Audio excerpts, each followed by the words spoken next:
Sure about that.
Yeah.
All right. Welcome, everyone. It is 6 o'clock and we're going to start our meeting this morning. Thank you all for being here tonight for our, oops, I don't have my, hold on. Okay, thank you for our November Zoning Board of Appeals meeting. I am calling the meeting to order. Looks like we've got 4 members here. We are missing Joe, Tara, and Erica. But we do have our quorum, so we're good to go. Okay, I would like to approve the minutes from last month's meeting, from our October meeting. Did anyone have any edits to them? Can I have a motion? Second. Oh, I haven't officially motioned. Would you like to though? Well, you said approve, so I don't know. Oh, But yeah, okay. go for it. I'll make a motion to approve the minutes from last month's meeting. Thank you. I'll second it. Okay, we have a motion and a second. All in favor? Any Aye. opposed? No, okay.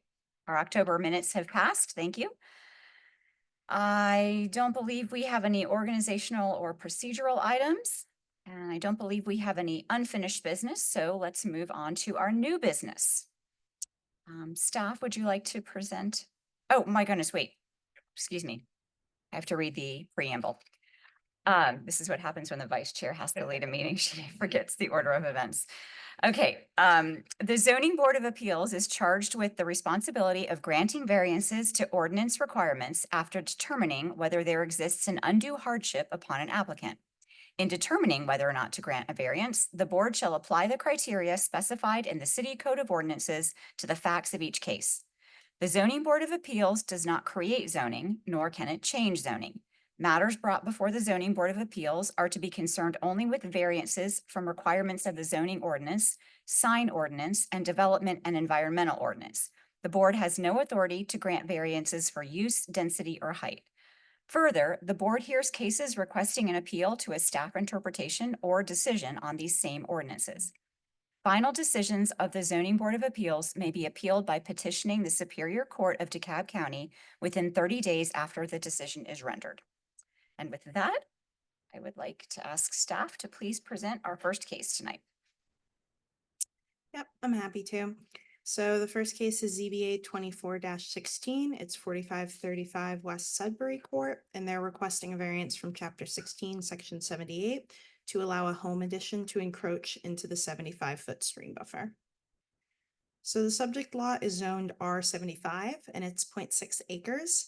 A stream runs along the rear property line and the associated buffers cover a little over a third of the property. A portion of the existing house, as well as a deck and shed, encroach into the 75-foot stream buffer. You can see the stream outlined in blue to the rear of the property on the survey to the right, and then you can see the buffers shaded in blue on that same survey. There's also a floodplain, so a portion of the deck and the shed encroach into the floodplain, and that's shaded in orange on the survey to the right. Additionally, there's a 15-foot water main easement that bisects the property. It runs sort of north to south. You can see that going right through the middle of the property. And then a photo of the existing rear of the house is shown to the left. As part of a home remodeling project, the applicant proposes to build an approximately 200 square foot, 2-story home addition to the rear of the home, shown in red on the site plan to the right.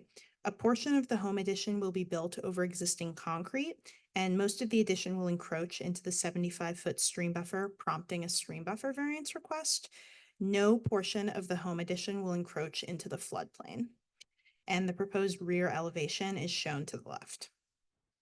So the 75-foot and 25-foot buffers cover the entire rear yard, making it impossible for the homeowner to make any improvements to the rear of the house without encroaching into the buffer.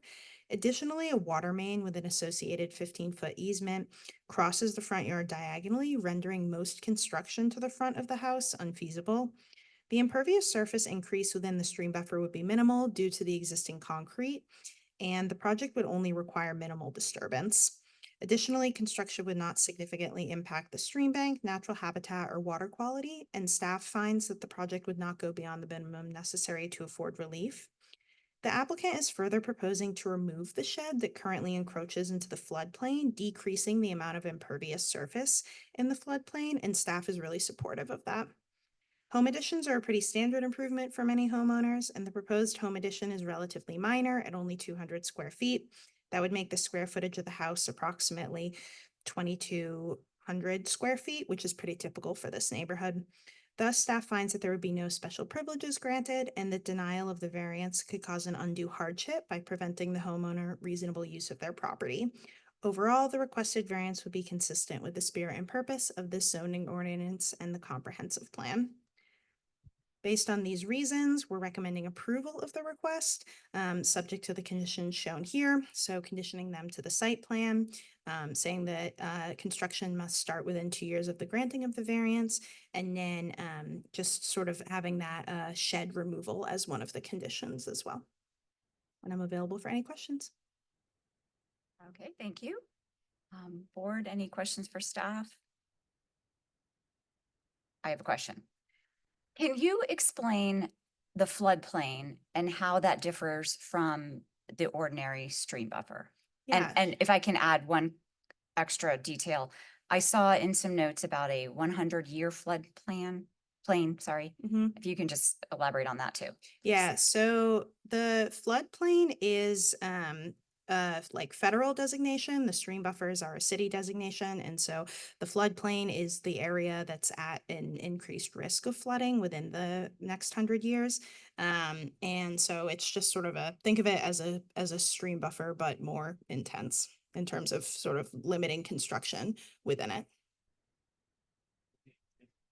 I've one addition, so it's the 100-year floodplain, because it is sort of statistically, it's the worst flood that happens in a 100-year time span. So it's like a bad flood. And what this indicates, like if like such a rain event happens, so think Helene, kind of like the water may rise up to that point.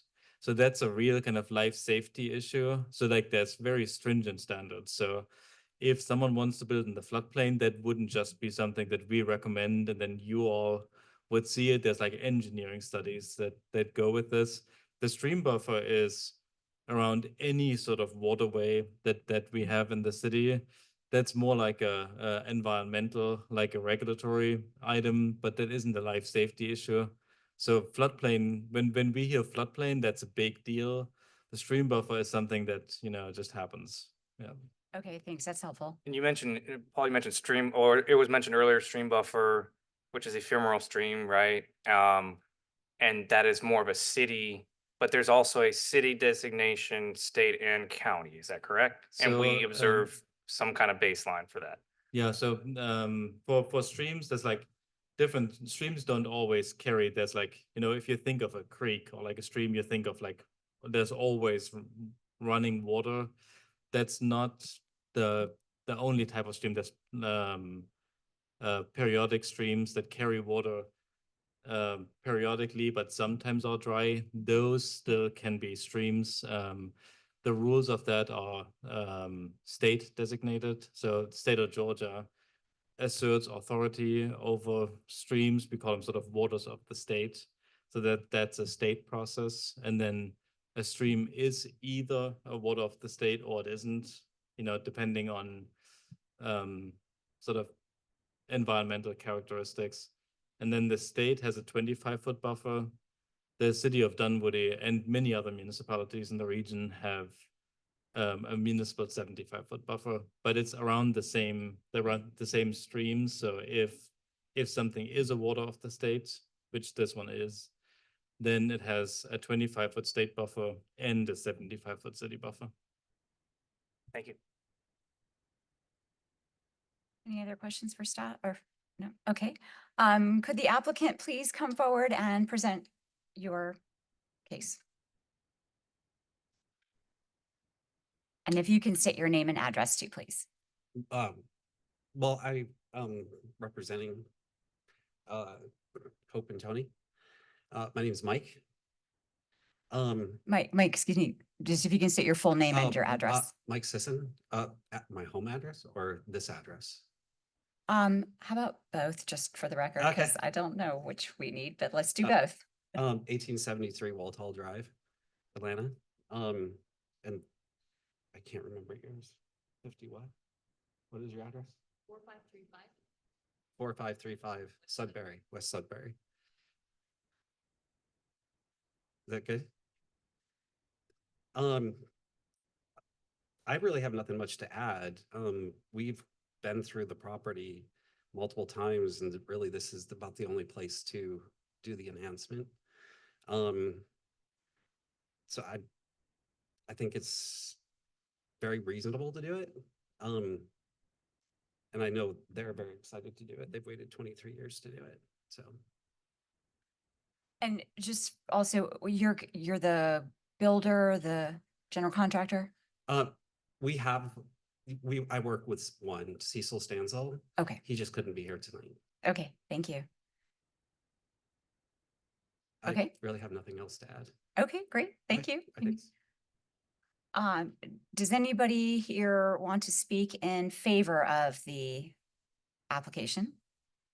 Anyone to speak against it? No? Okay. Well, then we will close public comment and open it for board comment. I'll start. Mm, mm, I'll start with Mike. Mike, what makes you the speaker for this? What's the relation? I mean, it's not a bad question. I'm just, obviously you know about it. Sorry. No, we're the company that would be doing the work for them. There we go. And Cecil is the GC that works with us. So Okay, okay. Yeah. And what's the name of your company? M&M Craft Studios. Okay, yeah. Yeah, we were asking questions just to identify who you Okay. are and put you on the record. That's the only reason. Sure. And can you tell me a little bit about what's there now? Is it something, I'm guessing it's probably in the state of disrepair? Or it's probably, what you're replacing? Is it, Well, all right. So the main house is going to stay the same. It's just going to be completely renovated. okay, That between that and the garage, there is it needs to be improved. It's like almost like I don't know what you'd call it. Yeah, a concrete pad it's more like a storage area. That they want to replace, renovate and add to the back.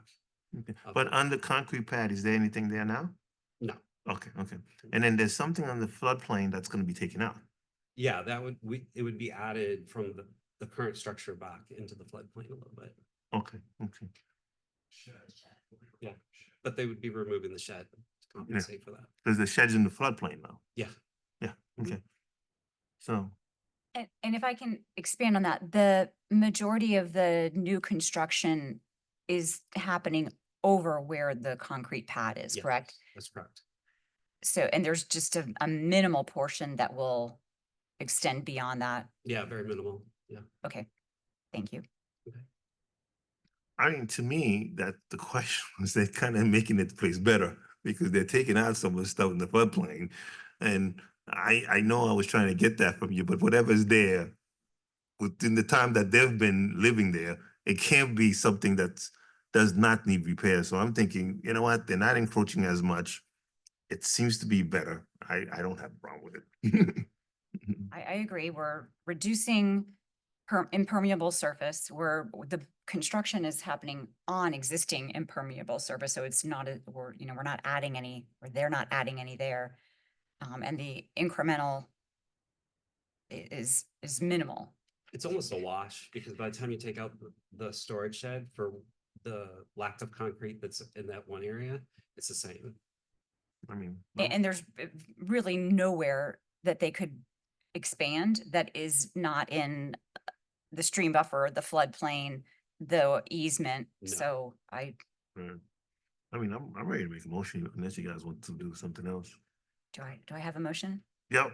So I move to approve the request for a variance from chapter 16, section 78 to allow a home addition to encroach into the 75-foot stream buffer with the following conditions. 1, construction must be in substantial compliance with the submitted site plan labeled proposed site plan and prepared by the applicant. We'll see Appendix A for that. 2nd, if construction has not commenced within 2 years of the granting of this variance, approval shall be void. And 3rdly, the shed located in the rear yard and labeled metal shed in Appendix A shall be removed at the time of permitting for the project. Thank you. Do I have a second? Okay, all those in favor? The motion passes. Thank you. Thank you. Congratulations. Staff, would you like to present our next case, please? Yes. So the second case is ZBA 24-17, and they're requesting a variance to allow a porch, deck, and stairs to encroach into the rear setback. So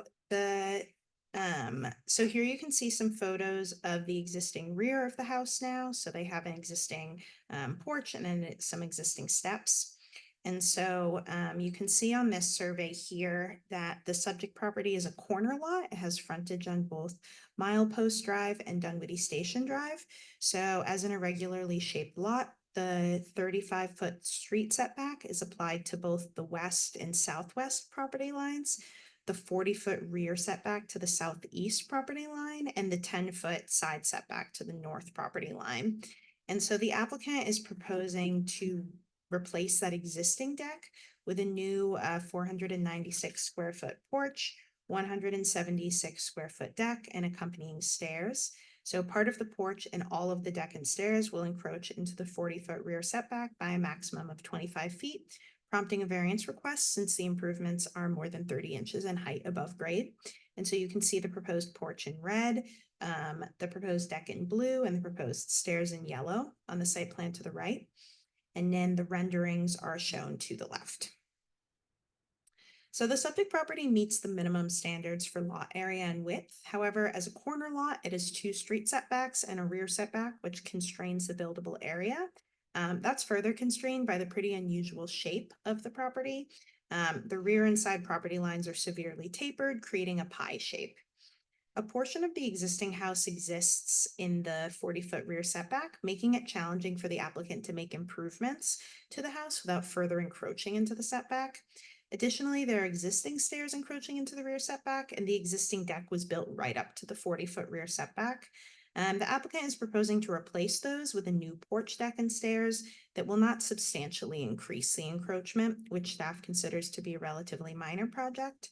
The proposed rear porch and deck are an incremental change to the existing home and appear to be the minimum necessary to afford relief. The proposed project would not constitute a grant of special privilege. Many of the surrounding homes have similar rear porches and decks. Staff finds that the strict application of those setback requirements could cause practical difficulty by not allowing for incremental changes to the property. And so overall, we find that the project would not be detrimental to the public health, safety, or welfare, and that the request meets the spirit and intent of the zoning ordinance. We received 5 letters in support of the project. 4 of them were included in the packet, and then one of them was emailed to you earlier today. And so based on the reasons previously described, staff recommends approval of the request, subject to our standard conditions shown on the screen here. And I'm available for any questions. Thank you. Do we have any questions for staff at this moment? Nope. Okay, thank you. Would the applicant like to come forward and present your case, please? And again, if you could state your name and address, please. Yeah, hi, I'm Lori DeSuter, and the address is 1275 Milepost Drive, and we're in Dunwoody Station subdivision. So we have been there for 26, 27 years, and our deck absolutely needs to be replaced. We've had at least 3 different builders come in the last year and tell us it's not up to code. The house was built in 97. It's not up to code, and they question whether it's even safe. And so we've got to take the deck down before we, spend time out there. The deck right now goes back 16 feet, and we're not asking to go back any further. It's going to be the exact same depth.